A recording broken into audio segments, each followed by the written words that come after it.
حنا میرے ساتھ آ کر کھڑی ہو گئی اور آہستہ سے بولی، تو جناب پھر آج رات تیار رہنا اپنے جہاز کو اڑانے کے لیے۔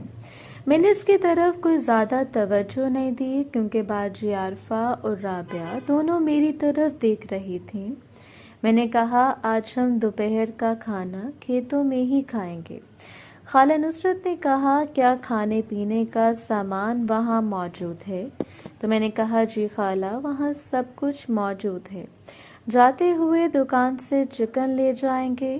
خالہ نصرت نے کہا تمہاری خالہ نرگس منع کر رہی تھی، جاؤ اس کو بھی کہو کہ تیار ہو جائے کیونکہ ہمیں گھر آنے میں کافی دیر ہو جائے گی اور وہ گھر آتی اتنی دیر اکیلی رہے گی۔ نصرت خالہ کی بات سن کر سدرا نرگس خالہ کو پیغام دینے چلے گئے اور پھر تقریباً آدھے گھنٹے میں سب تیار ہو گئے۔ سب گھر سے نکل کے پیدل ڈیرے کی طرف جانے لگے۔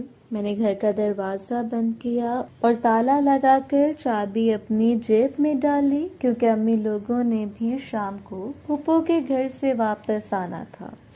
راستے سے میں نے چکن لیا اور کچھ دیر میں ہم ڈیرے پر پہنچ گئے۔ شہناز نے ہم سب کو دیکھا تو چارپائیاں بچھا دیں تو سب بیٹھ گئے۔ میں نے چکن شہناز کو دیا اور 2 گھنٹے بعد بریانی بنانے کا کہا اور ابھی شہناز کو لسی بنانے کو کہا۔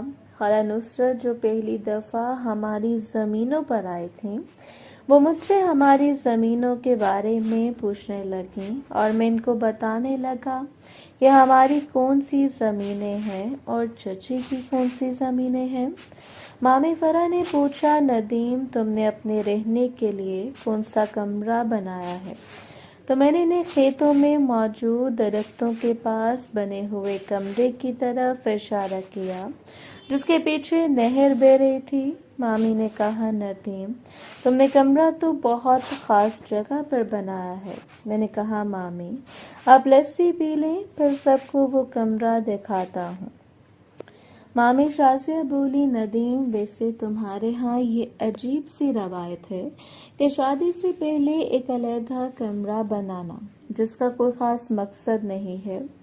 میں نے کہا مامی آپ کی بات ٹھیک ہے لیکن ہمارے خاندان میں یہ روایت کافی دیر سے چلتی آ رہی ہے اور اس روایت کا مقصد یہی ہے کہ لڑکا اکیلا رہ کر دیکھے کہ اس کی زندگی میں کسی اور شخص کی بھی ضرورت ہے، یعنی اس کی بیوی کی۔ سادہ الفاظ میں اس روایت کا مقصد یہ ہے کہ لڑکے کو احساس دلایا جائے کہ اس کے زندگی میں آنے والے شخص کی کتنی اہمیت ہے اور اسی وجہ سے ہمارے خاندان میں لڑکے کو اجازت نہیں ہوتی کہ وہ شادی سے 2 مہینے پہلے سے لے کر شادی تک اپنی بیوی کو دیکھے یا اس سے ملے۔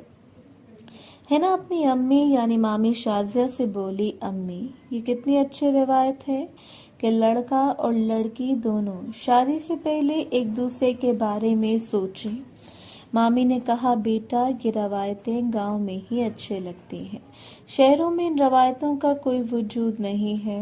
ہم باتیں کر رہے تھے اتنی دیر میں شہناز لسی بنا کر لے آئی۔ میں نے عظمیٰ کو گلاسوں میں ڈال کر سب کو دینے کو کہا تو عظمیٰ اور شازیہ دونوں کھڑی ہو گئیں۔ اس کے ساتھ عالیہ بھی آ گئی اور تینوں گلاسوں میں لسی ڈال کر دینے لگی۔ میں نے شہناز سے پوچھا اب نواز کی طبیعت کیسی ہے؟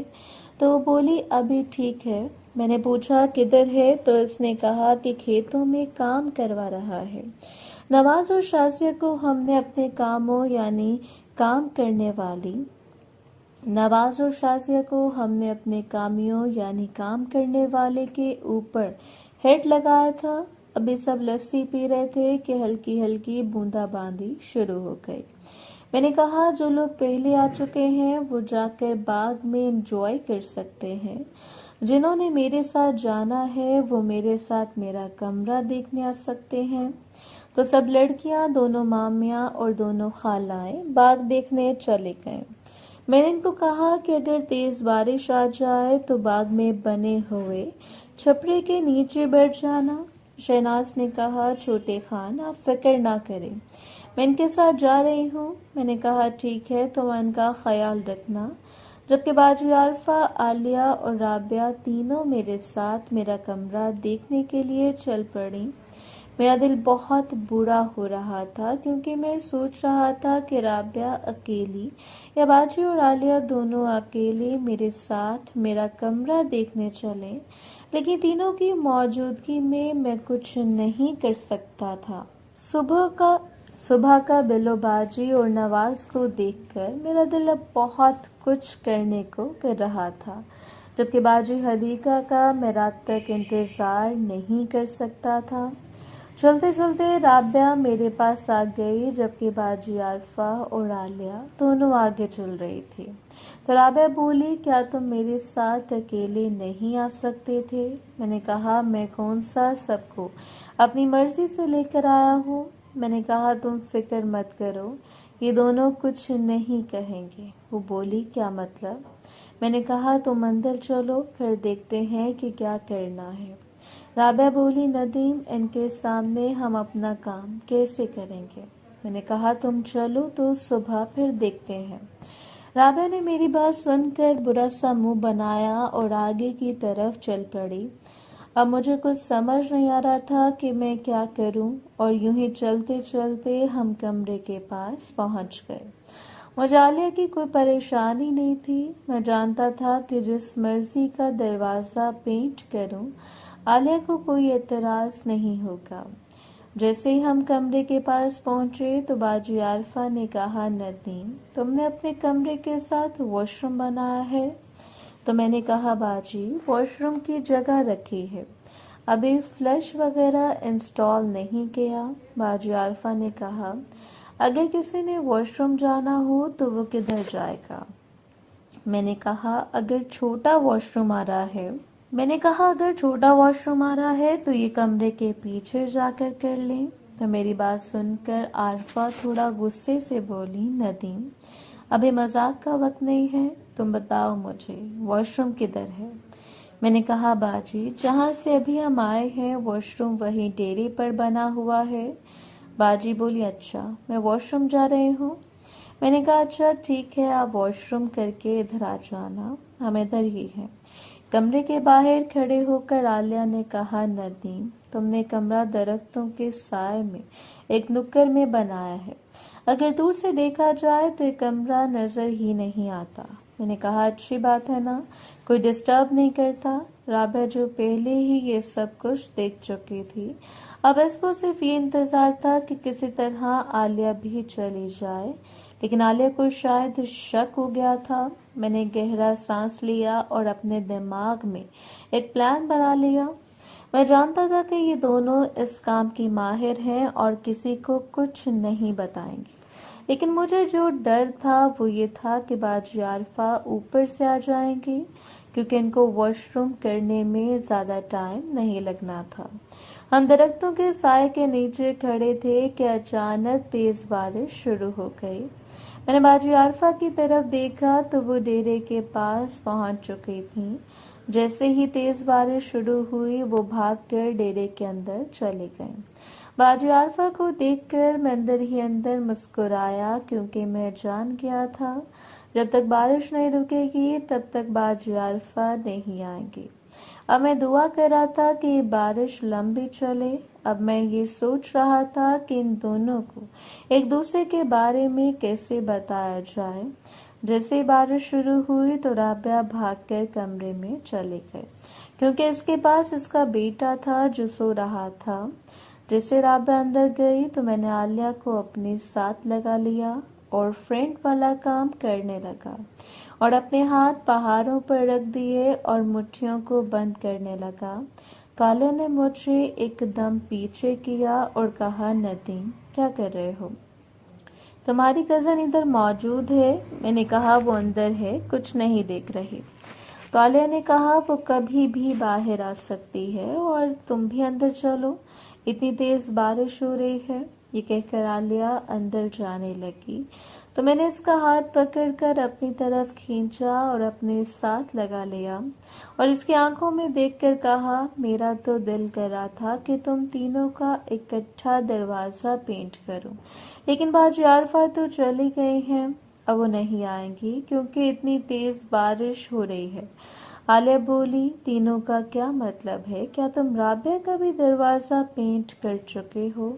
تو میں اس کی بات سن کر مسکرایا۔ میری بات سن کر عالیہ مسکرائی اور بولی، ندیم، مجھے شک تو پہلے تھا کیونکہ جب ہم چاروں آ رہے تھے تو رابعہ کو ہم دونوں کو دیکھ کر برا لگ رہا تھا۔ میں نے کہا، بارش میں کیا خیال ہے کہ تم دونوں کا دروازہ پینٹ کیا جائے؟ تو عالیہ مسکرائی اور بولی، مجھے کوئی اعتراض نہیں ہے۔ میں نے کہا، ٹھیک ہے، کمرے کے ساتھ ایک اسٹور روم ہے، تم اندر جا کر وہاں چلی جانا، اور جب میں رابعہ کو راضی کر کے اس کا دروازہ پینٹ کرنا شروع کر دوں تو تم اچانک کمرے میں آ جانا اور ہمیں پکڑ لینا، پھر میں اور رابعہ دونوں مل کر تمہیں سزا دیں گے کہ تم نے ہمیں کیوں پکڑا۔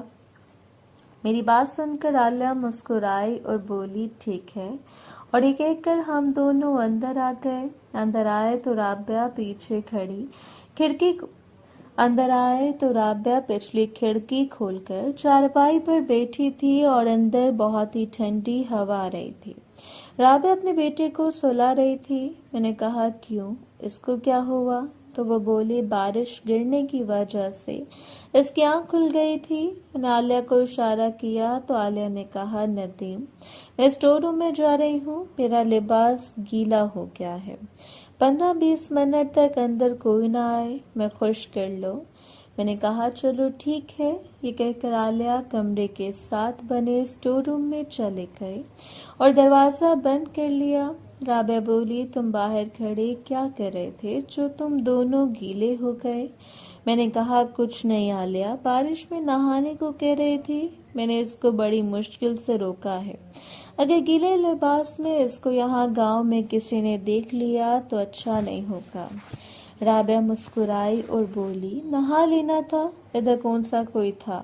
میں نے کہا، کیوں، تم نہیں ہو؟ اور یہ کہہ کر میں نے رابعہ کے بیٹے کو پکڑ کر چارپائی پر لٹایا اور رابعہ کو پکڑ کر کھڑا کیا۔ اس کا پہلے ہی اوپر والا باز اوپر تھا تو میں نے اس کی گاڑی کی ہیڈ لائٹوں پر فرنٹ والا کام شروع کر دیا۔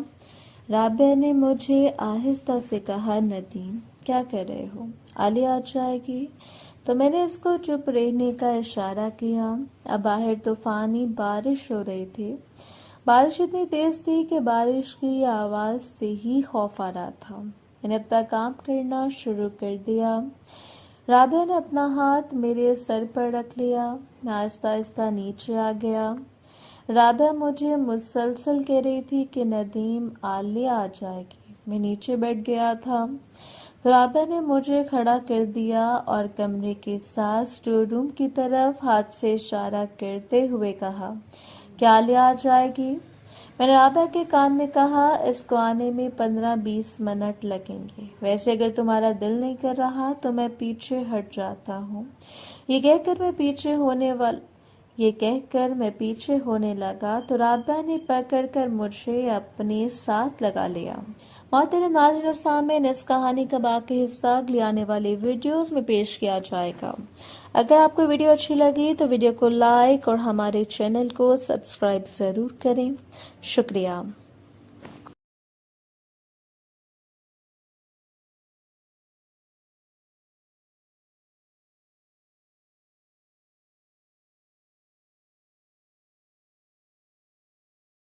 جیسے ہی آپ لنک پر کلک کریں گے تو آپ کے سامنے کروم اوپن ہو جائے گا اور اس طرح ویب سائٹ شو ہو جائے گی۔ یہ دیکھیں، شو نہیں ہو رہی۔ اس کے بعد آپ نے پلے اسٹور پر جانا ہے۔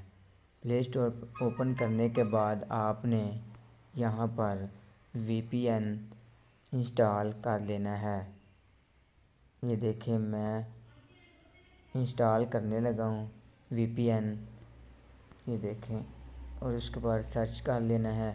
سرچ کرنے کے بعد آپ نے وی پی این سپر پراکسی، یہ دیکھیں، آپ نے اسے انسٹال کرنا ہے۔ میں نے انسٹال کر لیا ہے اور اس کے بعد آپ نے اوپن کر لینا ہے۔ یہ دیکھیں میں نے اوپن کر لیا ہے۔ اوپن ہونے کے بعد آپ نے اس درمیان میں کلک کر لینا ہے۔ یہ دیکھیں اوپر شو ہو گیا ہے وی پی این۔ اس کے بعد آپ نے دوبارہ اس لنک پر کلک کرنا ہے اور اسے ریفریش کرنا ہے پیج کو، اور یہ ریفریش پیج ہونے کے بعد یہ دیکھیں ناول آپ کے سامنے ہے، اسے آپ نے اوپن کر لینا ہے۔ مکمل لکھا گیا ہے۔ شکریہ۔